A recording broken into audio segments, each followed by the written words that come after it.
உண்மைதான் தலைவா, நம்ம தான் பாலியல் தொடர்பாக அண்ணாமலை பல்வேறு குற்றச்சாட்டு வச்சிருக்காரு. குறிப்பா அந்த பல்கலைக்கழகத்துல சிசிடிவி இல்லாதது வந்து எப்படி சொல்ல முடியும்?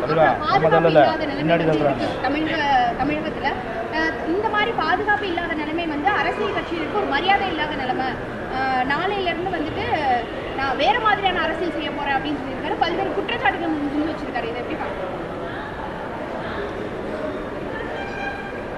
அண்ணா பல்கலைக்கழகத்தில் மாணவி ஒருவர்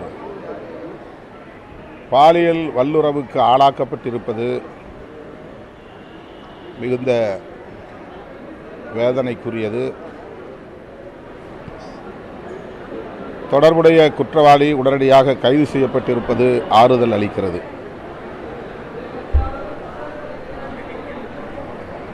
அந்த குற்றச் செயலில் தொடர்புடையவர்கள் வேறு யார் இருந்தாலும் அவர்கள் அனைவருமே கைது செய்யப்பட வேண்டும். அவர்களுக்கு உடனடியாக பிணை வழங்காமல் குற்றப்பத்திரிகையை தாக்கல் செய்து சிறைக்குள் வைத்திருந்தே வழக்கை விசாரிக்க வேண்டும். அவர்களுக்கு உரிய தண்டனையை உரிய காலத்தில் பெற்றுத்தர வேண்டும் என்று வலியுறுத்துகிறோம். அண்ணாமலை அவர்கள் பரபரப்பான அரசியலை செய்ய விரும்புகிறார். தமிழகத்தை பொறுத்தவரையில் அதிமுக எதிர்க்கட்சி அல்ல, பாஜக தான் எதிர்க்கட்சி என்று காட்டுவதற்கு பெரிதும் முயற்சிக்கிறார். ஆகவே ஆளுங்கட்சியின் மீது அவ்வப்போது குற்றச்சாட்டுகளை அடுக்கினால்தான் ஒரு எதிர்க்கட்சியாக செயல்பட முடியும், எதிர்க்கட்சி தலைவராக காட்டிக்கொள்ள முடியும் என்று அவர் நம்புவதாக தெரிகிறது.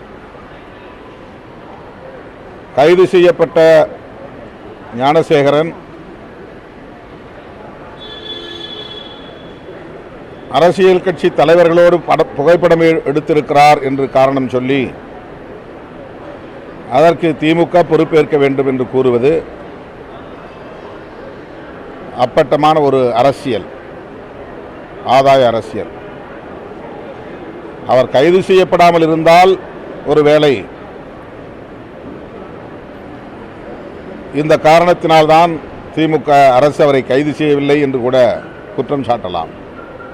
ஆனால் உடனடியாக கைது செய்யப்பட்டிருக்கிற சூழலில் இவ்வாறு அரசின் மீது குற்றம் சுமத்துவது ஏற்புடையதல்ல. நூதன போராட்டம் அப்படிங்கிறது வந்து பொதுவாக இருக்கும். ஆனால் தமிழ்நாட்டில் அந்த நூதன போராட்டம் வந்து அறிவு சார்ந்து இருக்கும். ஆனால் இப்போ பாஜக தலைவர் அண்ணாமலை என்ன சொல்லியிருக்காருன்னா, திமுக வந்து ஆட்சி வந்து அகற்சி வரை நான் செலுத்தி போட மாட்டேன், நாட்டையில் அடிச்சுக்குவேன், வந்து நாளைக்கு அடிச்சுக்குவோம் அப்படிங்கிற மாதிரிலாம் 47 நாள் வந்து விரதம் இருக்க போவதாகவும் காலில் செருப்பு பண்ணி போதில் திமுக ஆட்சியிலிருந்து விலகிற வரைக்கும் அதை நான் செருப்பு பண்ண மாட்டேங்கிறாரு. அதே மாதிரி தனக்கு தண்டனையை வந்து 6 சாட்டை அடியை வந்து வீட்டுக்கு நாளைக்கு 10 மணிக்கு அவர் அடிச்சுட்டு போகிறதா அப்படின்றது மாநிலத்தில் இந்த அணுகுமுறை வந்து நாகரிகமான அரசியல் குறித்து அந்த வார்த்தையை வந்து பயன்படுத்தி லண்டன் போய்விட்டு வந்த பிறகு என்ன ஆனது என்று தெரியவில்லை. ஏன் அவர் இப்படிப்பட்ட முடிவை எடுக்கிறார் என்பது வருத்தமளிக்கிறது. தன்னைத்தானே வருத்திக் கொள்ளும் அகிம்சா வழி போராட்டத்தை காந்தியடிகளைப் போல கையில் எடுக்கிறாரா என்று தெரியவில்லை. ஆனால் காந்தியடிகள் கூட இப்படிப்பட்ட போராட்டங்களை அறிவித்ததில்லை. உண்ணாநிலை அறப்போராட்டம் சரி, தன்னைத்தானே சவுக்கால் அடித்துக் கொள்வது, சாட்டையால் அடித்துக் கொள்வது அதிர்ச்சியாக இருக்கிறது. அவருடைய போராட்ட அறிவிப்புகள் நகைப்புக்குரியவையாக மாறிவிடக்கூடாது. அந்த பாதிக்கப்பட்டோட மாணவியோட விவரங்கள், தனிப்பட்ட விவரங்கள் வெளியே வந்திருக்கு. ஏற்கனவே பல உச்சநீதிமன்ற உயர்நீதிமன்ற அறிவுறுத்தல்கள் இருக்கும்போது எப்படி அந்த மாணவியோட தனிப்பட்ட விவரங்கள் வெளியே வந்தது? இது வந்து ஒரு அரசு அந்த விவரங்கள் வெளியாகி இருக்கக்கூடாது. அப்படி வெளியானது ஏற்புடையதல்ல, கண்டனத்திற்குரியது. அதற்கு காரணமானவர்கள் யார் என்பதை கண்டறிந்து காவல்துறை உரிய நடவடிக்கை எடுக்க வேண்டும். சின்ன சின்ன வழக்குகள் கூட எம்எல்ஏருக்கு அப்படி வர்றதில்லை. ஆனால் இந்த வழக்குக்கு வந்து உடனடியாக ஆன்லைனில் பதிவேற்றம் பண்ணியிருக்காங்க. அதாவது வந்து ஒரு நகல் கொடுத்துருந்தா கூட அது அதான் அது யாராக இருந்தாலும் அது வந்து தவறு தான். அது மீது நடவடிக்கை எடுக்கணும். காவல்துறையை மீறி அந்த தகவல் வெளியில வந்திருக்காதுல்ல. இது போன்ற போக்சோ வழக்குகளோ பெண்கள் சார்ந்த வழக்குகளோ ஆன்லைன்ல பதிவேற்ற கூடாது. ஆனா இந்த இல்லை காவல்துறையே பதிவேற்றம் செய்திருக்கா?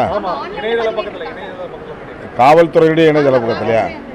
அதுதான் இப்போ கேள்விக்குறியாகுது. அந்த மாதிரி இருந்தால் அது தண்டனைக்குரிய குற்றம். அந்த பதிவேற்றம் செய்தவர் யாரோ அவர் மீது உரிய நடவடிக்கை எடுக்க வேண்டும். மறைக்கவும் படலை. காவல்துறை அதிகாரிகள் அதற்கு பொறுப்பேற்க வேண்டும்.